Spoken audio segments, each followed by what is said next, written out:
Welcome to the Kintsugi Heroes podcast special Alpine Bushfires series, where we share inspirational stories of everyday people from the Victorian Alpine region who went through the bushfires which occurred from late 2019 through to early 2020.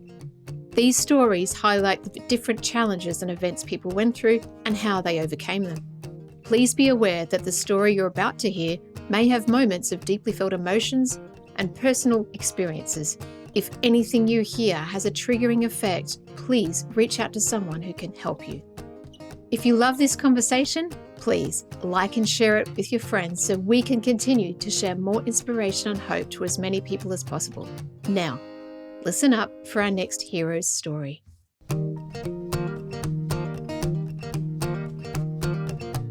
My guest today on the Alpine series is with John McEvoy, a farmer from the Kiewa Valley who lives in the Alpine region, and he tells the story of his experiences during and long after the catastrophic Black Saturday fires. And whilst his property did not directly become impacted, he talked about the tireless efforts that he went to protect and support his neighbours and the wider community. He's kept these meticulous notes of names and days, paying tribute to these people, naming many of them.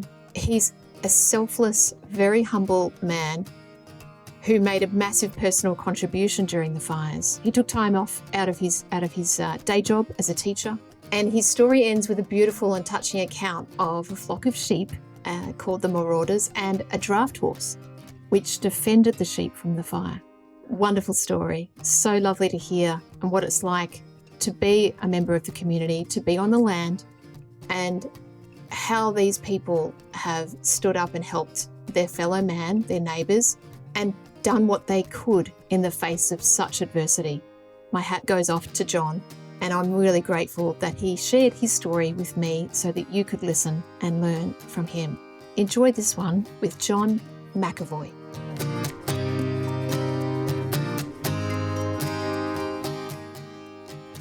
The lead up to Saturday, February 7th, 2009, had been a very hot fortnight, and the last week was particularly hot, 41 degrees and above.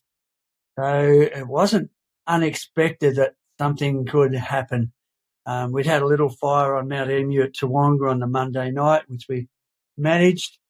But by Saturday, when the mercury pushed to 47 degrees, we were all very nervous. And we did a little bit of work in the morning on the Saturday, just last things. Yeah, there must have been a premonition. We was covering up any exposed water pipes, just getting ready. And then we went home because it wasn't really a working day.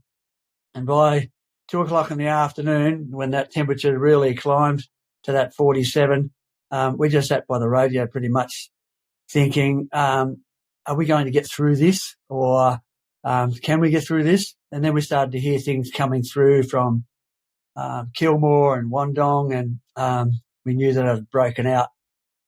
So far, so good for us until we got through the afternoon, and then just 6:30, we thought, we're going to make this without any disasters. And I think I walked out the back veranda and looked up and saw this massive plume in the sky directly to our west, and we thought, oh no. Then pretty soon figured what that was from a power line gone down. It's just the whole weather thing was a reminder of Ash Wednesday. There's only one other day in my life where I can remember like this, apart from this day, Ash Wednesday, and one when I was about 12, I think there was, I thought it was about 50 degrees, but it mightn't have been quite that hot. I was young. Anyway, so we had a plastic stock trough in the backyard that afternoon. The kids and us were just hopping in and out of this stock trough with the coolest water we have, trying to cool down. But then once the alarm came, we just got to work. Buckets of water, filled spoutings. I had to go and get all because we were directly in line with that northwest wind, which was a howling gale by then, we had to muster all our stock in.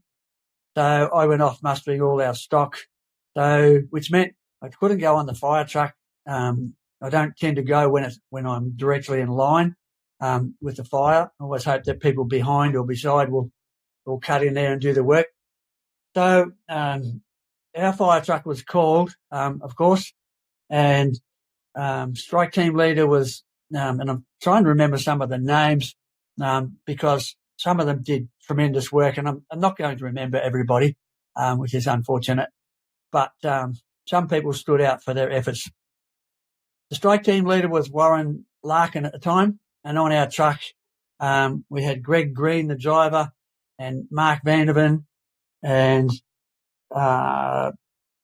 Corey Jones and Clive Hawkins. And yeah, they were in there in the thick of it. And when the fire came down from Mount Stanley and got into Barwidgee, strike team leader Warren just called quits. He said, "Get out of here because this is not safe." They could see the fireballs. They actually came down through that narrow valley, over the top of Calvin and Jill Goonan's place, which I'll talk about later. They were extremely lucky, but it cleaned up. The fireball came straight through that valley, cleaned up John and Sue there at Barwidgee because, well, the valley just ran out of air and their house exploded, and poor John and Sue went with it. And by this stage, our truck and the boys had retreated to Mudgegonga Hall, where Andrew Cross was coordinating things, but it was a real pressure time. And so it went on. The fire sort of swung towards Rosewhite, a little bit away from our direction. Yeah, moved on into the night. The night was ferocious. The temperature didn't drop. I think the lowest it got that night was 43 degrees right through the night. And then the sky became red hot in the west. So we were still at home getting more water ready and yarding up stock. But the red hot sky was pretty frightening. And, yeah, so that went on through the night. We just sat on guard and we were getting some ember attacks, so we really couldn't leave home because we had a few grass paddocks that we'd kept for our cows and sheep, and the embers were starting to float in. We just had to be aware of all that. And so the fire pushed through on Sunday night into, first of all, Rosewhite and then Running Creek and Cancuna. And, yeah, sort of went away from us for a while. But then late on Sunday night, and all the boys up Running Creek were under extreme pressure. Sunday night, there was a wind change and brought the wind, sort of helped up there a little bit, but brought the fire back in our direction. And then it jumped the Yakandan to Dederang Road, was heading for Big Ben, which would have taken it all the way to Wodonga.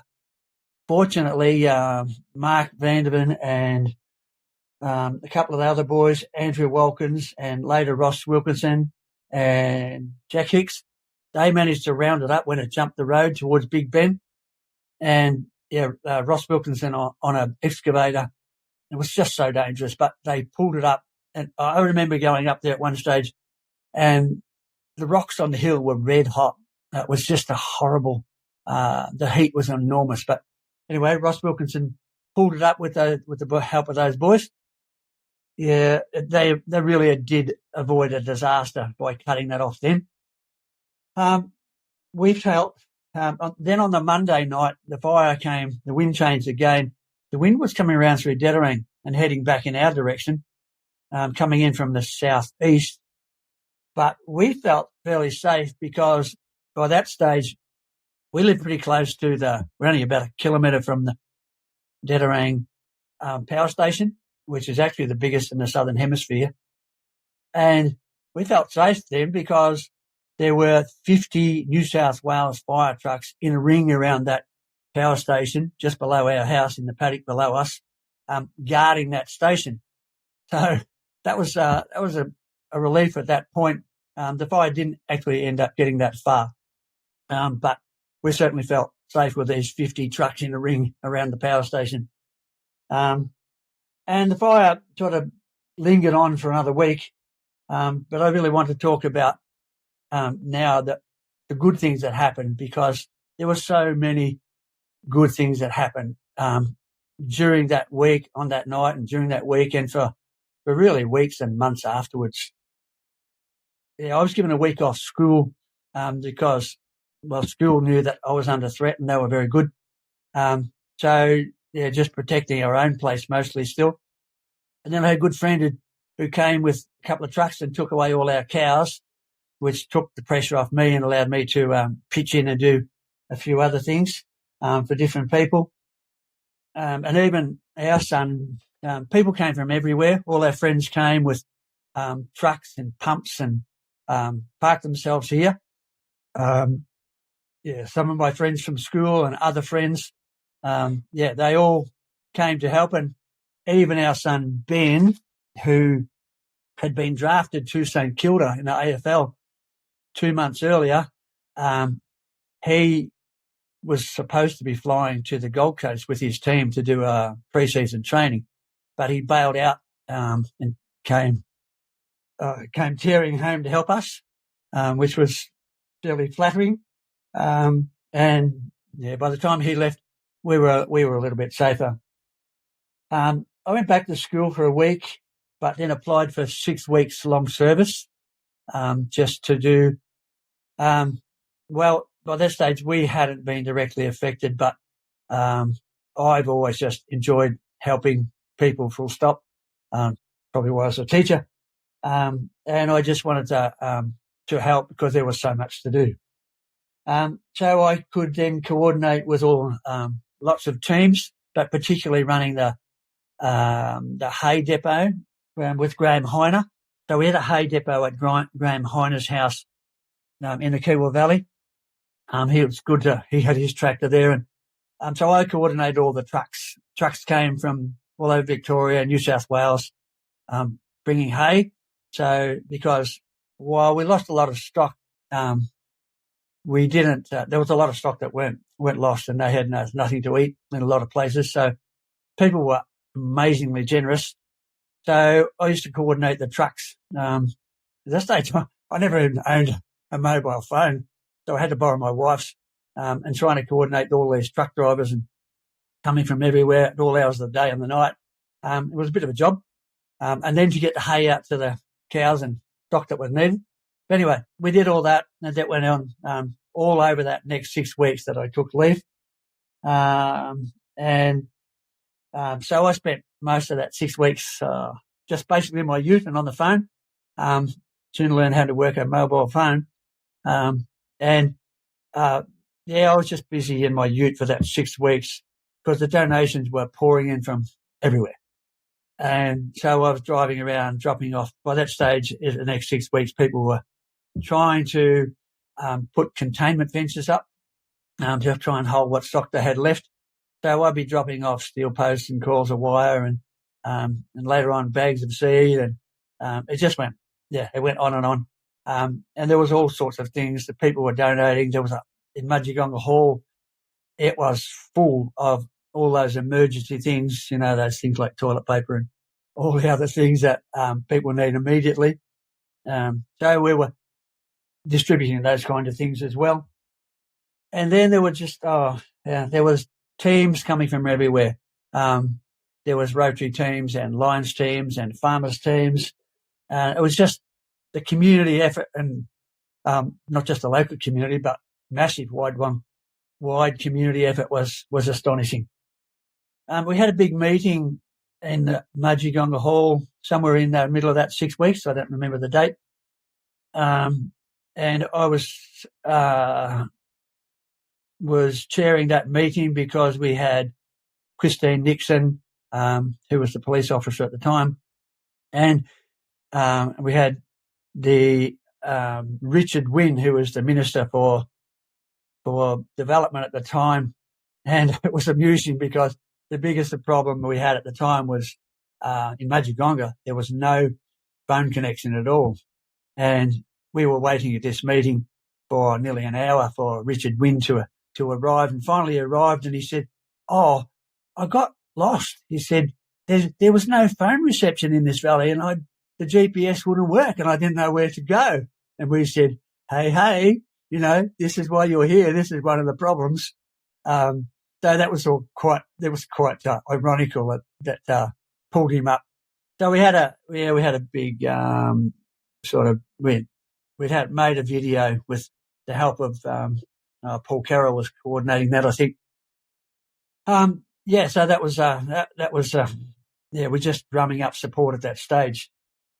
And the other thing that we did the Shire was also very good at this time. There were a few people that were particularly helpful. One of them was a councillor, Jan Vonarks. She was terrific. Daryl Farmer, who worked for the Shire, and Karen Grimer, who was coordinating things. All fantastic people.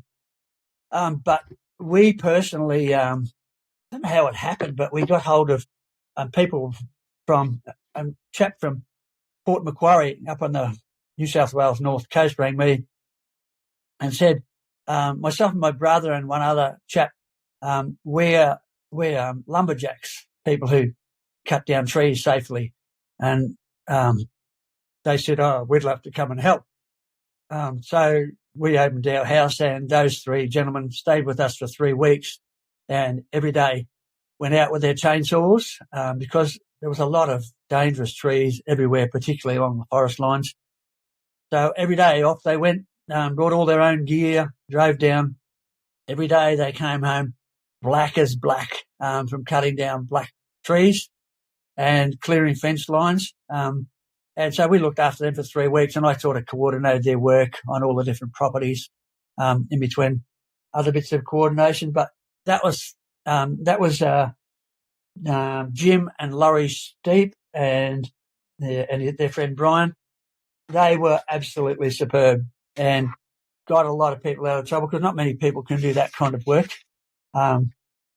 So, yeah, that was really helpful to so many people to be able to, they couldn't, even school, I had school kids come out in teams and you couldn't ask them to work where it was dangerous. So, and the other thing we had to coordinate was skips, which the council was very good with.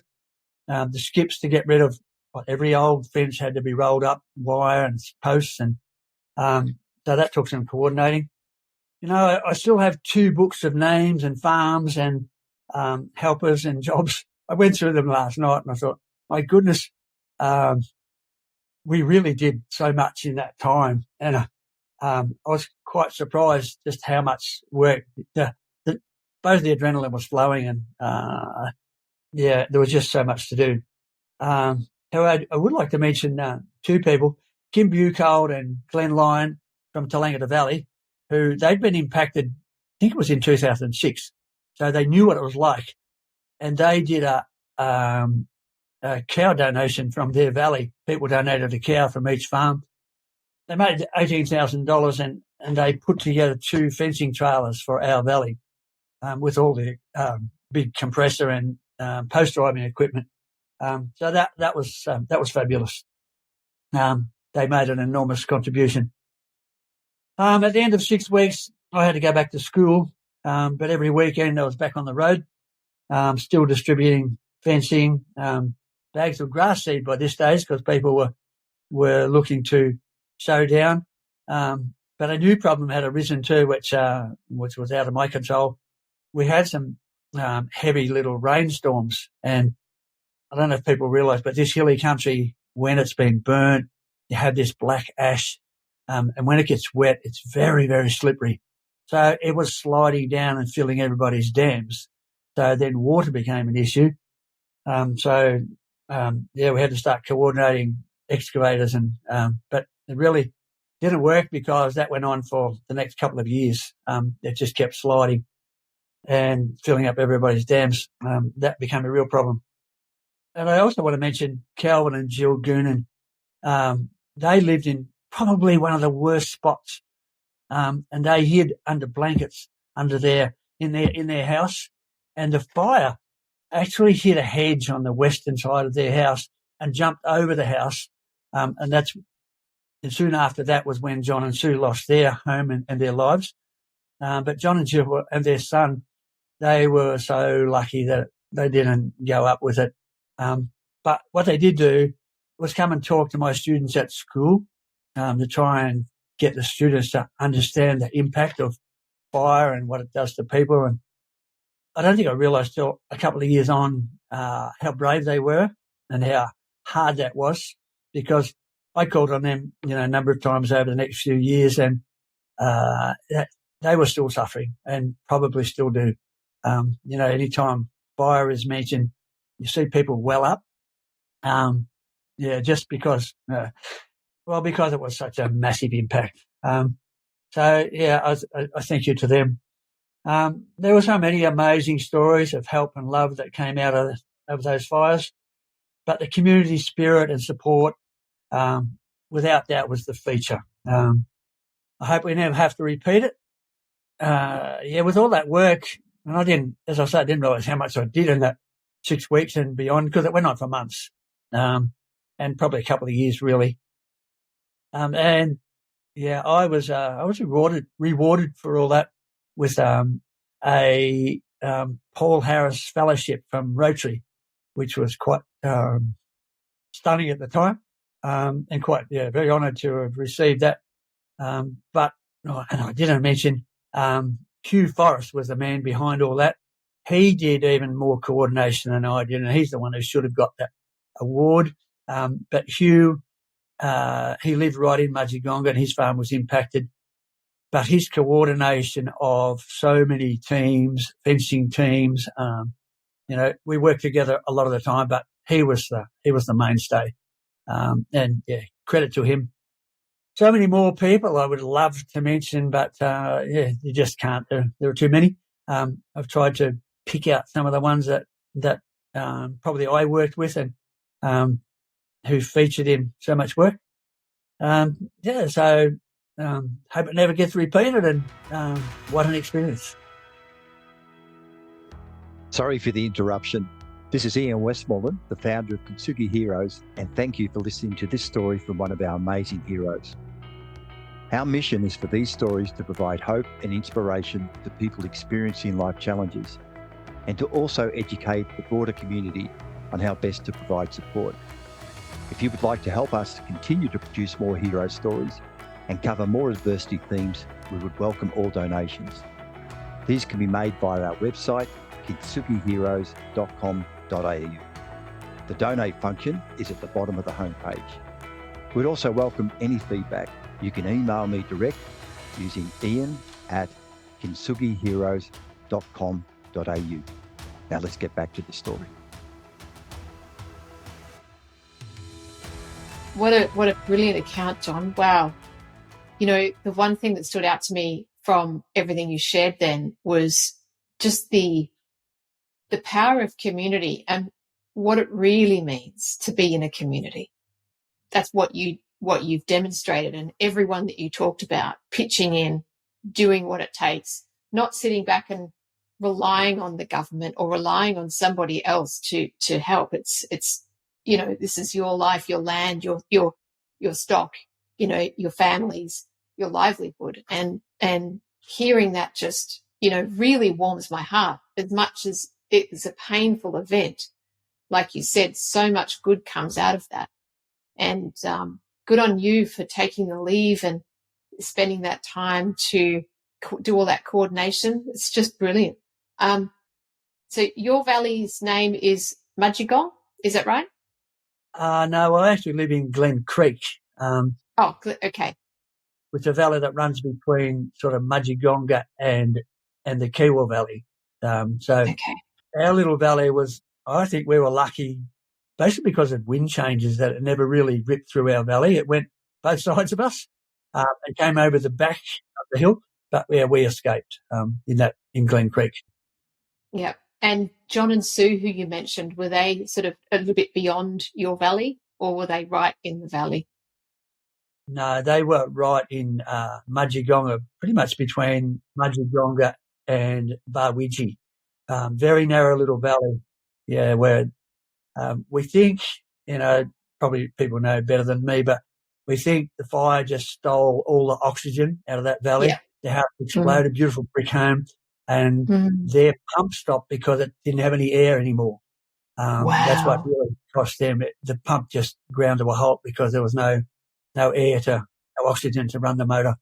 It was just, And credit to our boys, particularly Warren, who got the team out in time because they could so easily have gone up. They said it was a fireball, I think like 10, 15 metres high, just coming at them. Wow. They just had to get out. Wow.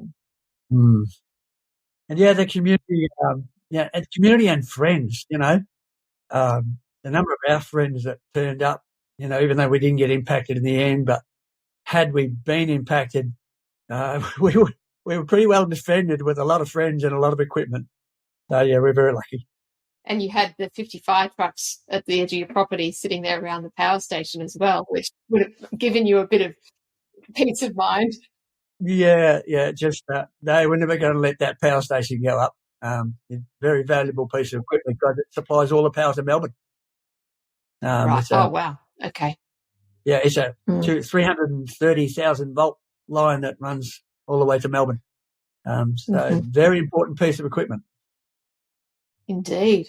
So how close did the fire come to your property? As a crow flies, probably 3 kilometres was the closest, right over the back of the hill, and then sort of 5 kilometres either side. So. And that's pretty close. Oh, yeah.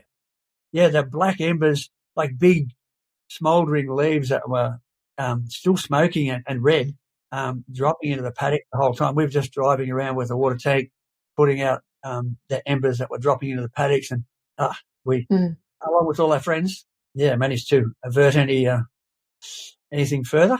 And I love the story about Jim, Laurie and Brian coming from Port Macquarie, offering their services and staying at your house. I mean, how beautiful is that?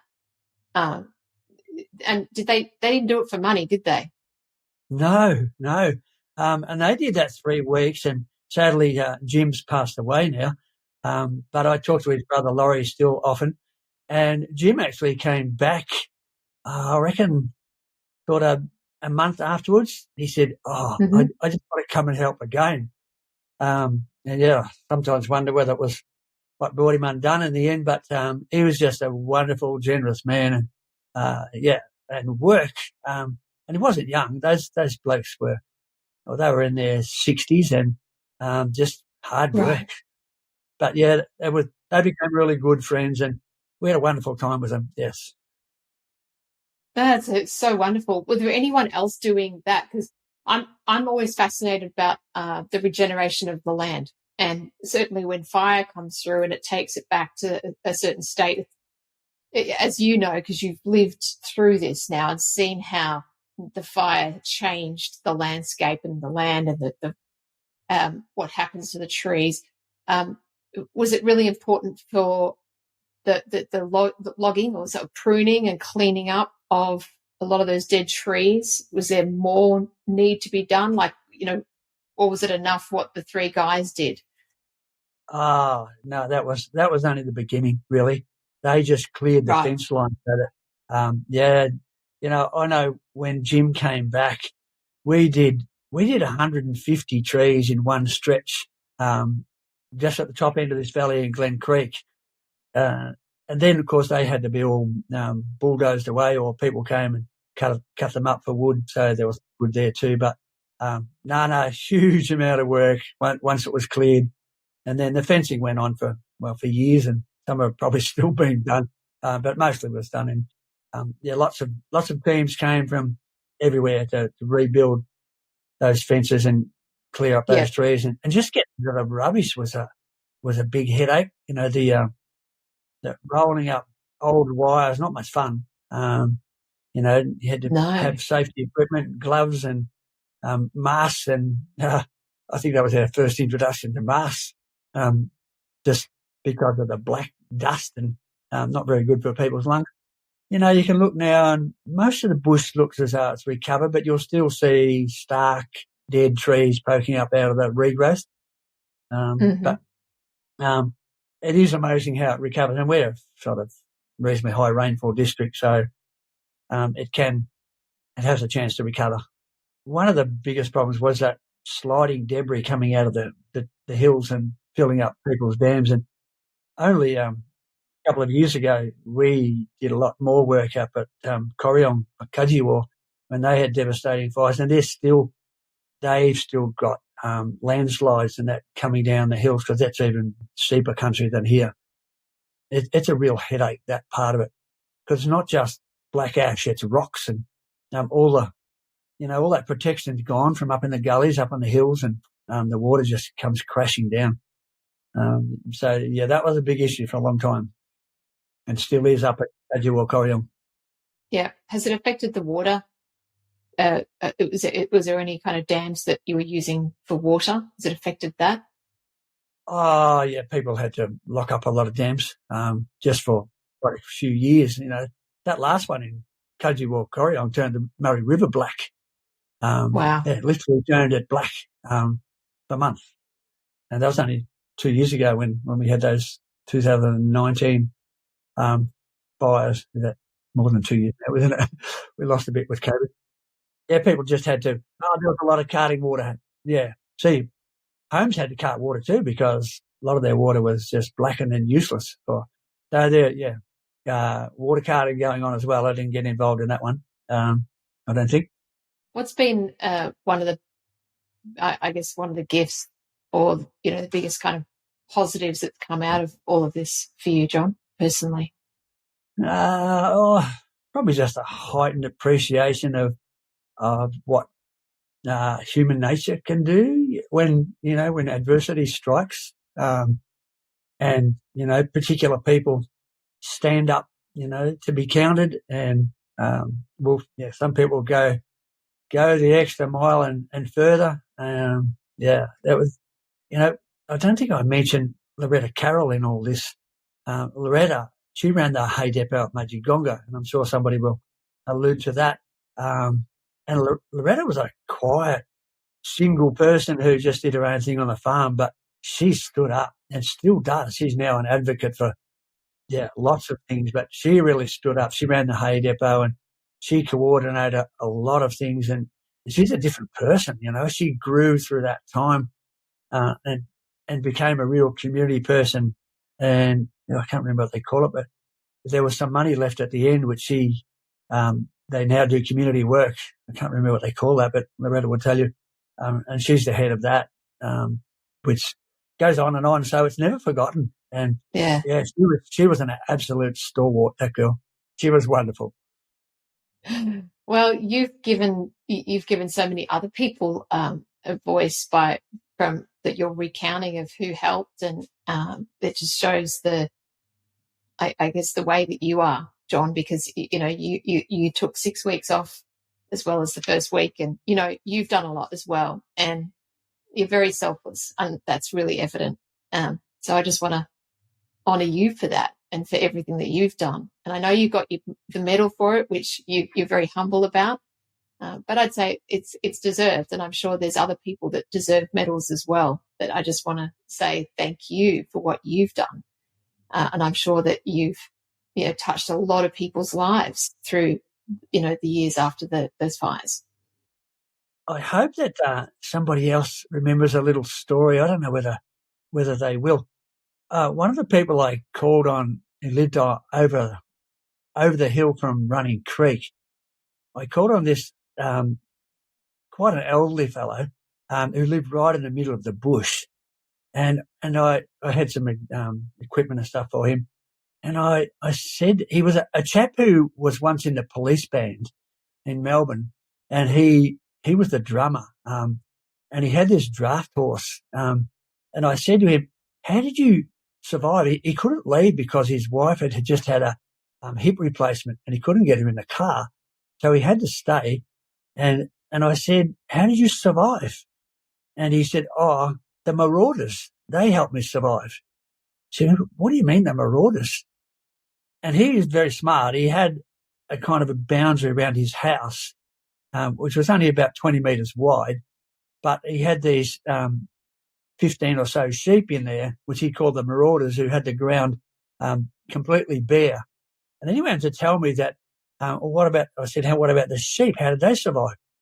He said, well, they stood in the corner, and my horse, the draft horse, he rounded them up and stood them in the corner and stood in front of them to protect them.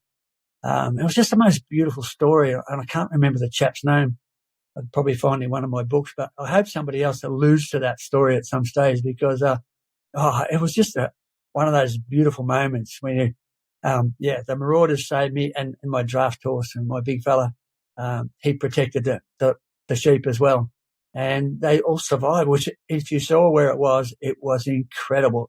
Everything was burnt to a cinders around him. That was one of my happiest little moments in all that, in that work helping people. Yeah, that's beautiful. I love it. Absolutely love it. Well, John, thank you so much for sharing with me today. I know it's not easy to go back in the past, and it was a tough time for everyone. And yet I think by sharing, it helps. It helps to, get it out, and other people can listen and feel into that story, and it helps them to heal as well.